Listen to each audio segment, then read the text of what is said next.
আসসালামু আলাইকুম রহমতুল্লাহি বরকাতুহ।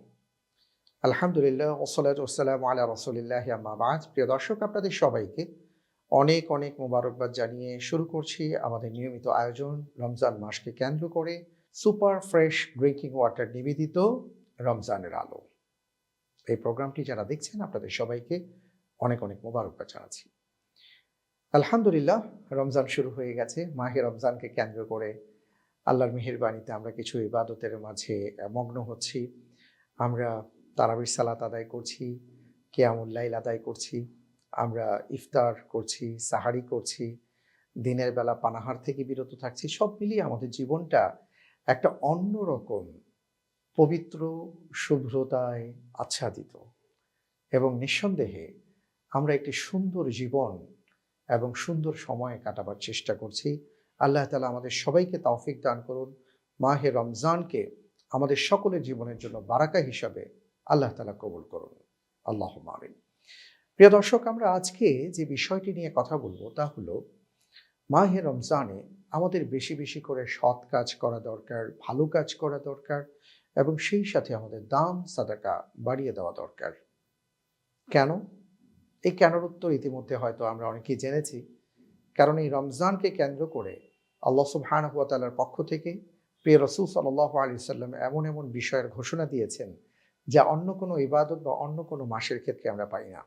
যেমন রমজানকে কেন্দ্র করে রাসূল সাল্লাল্লাহু আলাইহি ওয়াসাল্লাম বলেছেন যে এক রমজান থেকে আরেক রমজান আমাদের যে সকল ছোটোখাটো গুনাহ আছে আল্লাহ তাআলা ক্ষমা করে দেন।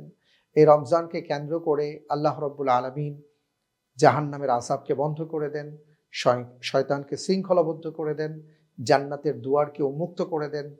ঠিক সেইভাবে আরও হাদিসের মধ্যে এসছে, যেমন রাসূল সাল্লাল্লাহু আলাইহি ওয়াসাল্লাম বলেন, ইন্না ফিল জান্নাতি বাবান ইউকালু লাহুর রায়্যান, যে জান্নাতের অনেকগুলো ফটক আছে, এর মধ্যে একটা স্পেশাল ফটক আছে যার নাম হলো রায়্যান। রাসূল সাল্লাল্লাহু আলাইহি ওয়াসাল্লাম বলেন, ইয়াদখুলু মিনহু সাইমুন, ওই রায়্যান নামক ফটক দিয়ে একমাত্র যারা পৃথিবীতে সিয়াম সাধনা করতে পেরেছেন তারা সে রায়্যান ফটক দিয়ে জান্নাতে প্রবেশ করবেন। লা ইয়াদখুলু মিনহু আহাদুন গায়রুহুম, এবং তারা ছাড়া আর কেউ এই ফটক দিয়ে প্রবেশ করতে পারবে না। সুবহানাল্লাহ। অর্থাৎ এক কথায় আমরা বলতে পারি যে রোজার মাসে আমরা যদি রমজানের রোজার মাধ্যমে আল্লাহ তাআলার সান্নিধ্য অর্জন করতে পারি, তাকওয়ার জীবনযাপন করতে পারি, তাহলে কিয়ামতের ময়দানে ফেরেশতারা আহ্বান করবেন, কোথায় সেই রোজাদার যারা আল্লাহ তাআলাকে ভয় করে সিয়াম সাধনা করেছিলেন। সবাই যখন হাত উঁচু করবেন অথবা যারা বলবেন আমরা হলাম সেই ব্যক্তি, তখন কিন্তু তাদেরকে সেই ফটক দিয়ে জান্নাতে প্রবেশাধিকারের অনুমতি দেওয়া হবে। সুবহানাল্লাহ। শুধু তাই নয়, কিয়ামতের ময়দানে বলা হয়েছে আল কোরআন ও রমাদান ইয়াশফাআনি ইয়াউমাল কিয়ামাহ, কিয়ামতের ময়দানে যখন কেউ কারো পক্ষে সুপারিশ করতে চাইবে না, কেউ কারো পাশে দাঁড়াতে চাইবে না, সবাই যখন সবাইকে দেখে পালিয়ে যাওয়ার চেষ্টা করবে, প্রত্যেকটা মানুষ তখন খুঁজবে যে আজকে যদি আমার পক্ষ থেকে কেউ একটু কথা বলতো, আজকে যদি আমার পক্ষ থেকে আল্লাহ তাআলার কাছে কেউ একটু সুপারিশ করত। এমন দুজন সুপারিশকারী দাঁড়িয়ে যাবেন যাদের ব্যাপারে খোদ রাসূল সাল্লাল্লাহু আলাইহি ওয়াসাল্লাম জানিয়েছেন। তারা কারা? এক, পবিত্র কোরআনুল কারীম, সে দাঁড়িয়ে বলবে, রব্বুল আলামিন আপনার এই বান্দা আমার সাথে সুন্দর ব্যবহার করেছে, আমার হক আদায় করেছে, সুতরাং আপনি তাকে ক্ষমা করে দিন। আরেক, রমাদানুল কারীম, এই রমজান মাসের সিয়াম সাধনা, সে বলবে, রব্বুল আলামিন আমাকে যখন আপনার বান্দার কাছে পাঠিয়েছেন তিনি আমাকে সম্মান দিয়েছেন, মর্যাদা দিয়েছেন এবং আপনার কথার ভয়ে, আপনাকে ভালোবেসে, আপনার প্রতি ঈমান এনে তিনি আমার পুরোপুরি হক আদায় করেছেন। সুতরাং আজকে আপনার কাছে আমাদের অ্যাপিল হলো আপনার এই বান্দাকে আপনি মাফ করে দেন। সুবহানাল্লাহি ওয়া বিহামদিহি। তাহলে কেমন মাস আমরা পেয়েছি! তো এই মাসে আমাদের যত বেশি পারা যায় আমরা ভালো কাজ করবার চেষ্টা করব। তার মানে এটা নয় শুধুমাত্র এই মাসে আমরা প্র্যাকটিস করব, আগামী 11 মাস এই প্র্যাকটিসের উপর আমরা আমাদের জীবনকে অতিবাহিত করব। আবার রমজান আসবে, আবার নতুন করে প্র্যাকটিস করব, আবার এটা চলবে। তো রাসূল সাল্লাল্লাহু আলাইহি ওয়াসাল্লামের আমল কি ছিল? আসুন আমরা একটু জেনে নেবার চেষ্টা করি। রাসূল সাল্লাল্লাহু আলাইহি ওয়াসাল্লামের ব্যাপারে হাদিসের মধ্যে আসছে, আব্দুল্লাহ ইবনে আব্বাস রাদিয়াল্লাহু তাআলা আনহু তিনি বর্ণনা করেন, কানা রাসূলুল্লাহ সাল্লাল্লাহু আলাইহি ওয়াসাল্লাম আজওয়াদান নাস। আল্লাহর রাসূল সাল্লাল্লাহু আলাইহি ওয়াসাল্লাম ছিলেন মানুষের মধ্যে সবচেয়ে বেশি দানশীল ব্যক্তি।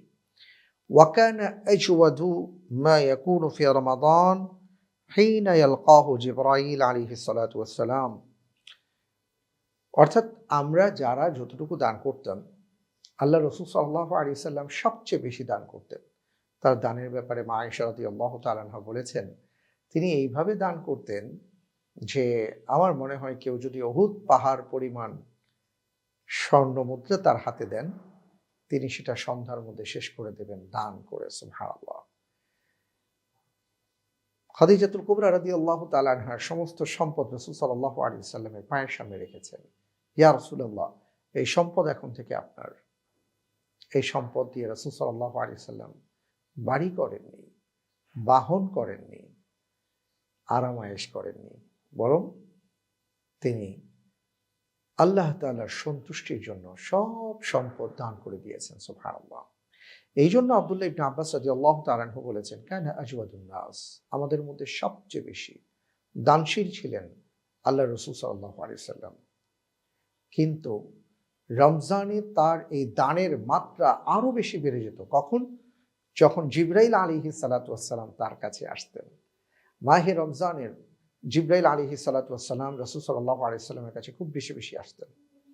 এবং তিনি যখন আসতেন, আব্দুল্লাহ ইবনে আব্বাস রাদিয়াল্লাহু তাআলা আনহু বলেন যে জিবরাইল আলাইহিস সালাতু ওয়াস সালাম প্রতিদিন রাতেই আসতেন, আর আসলে আল্লাহর রাসূল প্রচুর পরিমাণে দান করতেন, যেটা হাদিসে আসছে, হাইনা ইয়ালকাহু জিবরাইল ওয়া কানা ইয়ালকাহু ফি কুল্লি লাইলাতিন মিন রমাদান। প্রতি রাতেই জিবরাইল আলাইহিস সালাম আসতেন, ফায়ুদারিসুহুল কোরআন, তাকে কোরআন দার্স দিতেন, অর্থাৎ কোরআন বুঝাতেন, কোরআন পড়তেন। এবং ফালা রাসূলুল্লাহ সাল্লাল্লাহু আলাইহি ওয়াসাল্লাম আজওয়াদু বিল খাইর মিনার রিহিল মুরসালা। তিনি বলেন, ওই মুহূর্তে আল্লাহর রাসূল সাল্লাল্লাহু আলাইহি ওয়াসাল্লাম এমনভাবে দান এবং সাদাকা করতেন, তিনি এটা চমৎকার একটা উপমা দিয়েছেন। উপমাটা এইভাবে বলেছেন, কার রিহিল মুরসালা, প্রবাহিত বাতাসের মতো। অর্থাৎ বাতাসের বেগ যেভাবে ছুটতে থাকে, আল্লাহর রাসূল সাল্লাল্লাহু আলাইহি ওয়াসাল্লামের কাছে যা থাকতো তিনি খুব দ্রুত সেগুলো দান করতে থাকতেন। সুবহানাল্লাহি ওয়া বিহামদিহি।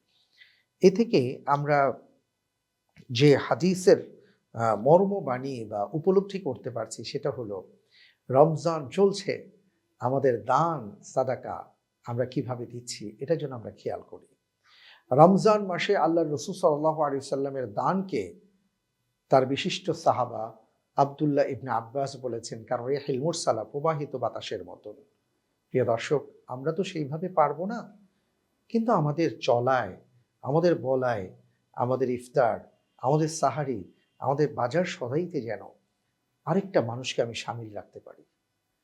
আমার ইফতারের সাথে সাথে যেন আরেকটা মানুষের ইফতার হয়, সেদিকে আমি খেয়াল করার চেষ্টা করি। আমার সাহারির সাথে সাথে আরেকজন মানুষ, তিনিও যেন সাহারি খেতে পারেন, সে ব্যবস্থা রাখার চেষ্টা করি। চলা বলার ক্ষেত্রে আমরা যেন আমাদের পকেটে যা আছে সেখান থেকে আরেকজন আল্লাহর বান্দাকে দিয়ে আল্লাহর সন্তুষ্টি অর্জন করতে পারি, সেই চেষ্টাটা আমরা করব। কারণ মনে রাখবো, দানে কখনো সম্পদ কমে না, বরং বাড়তেই থাকে।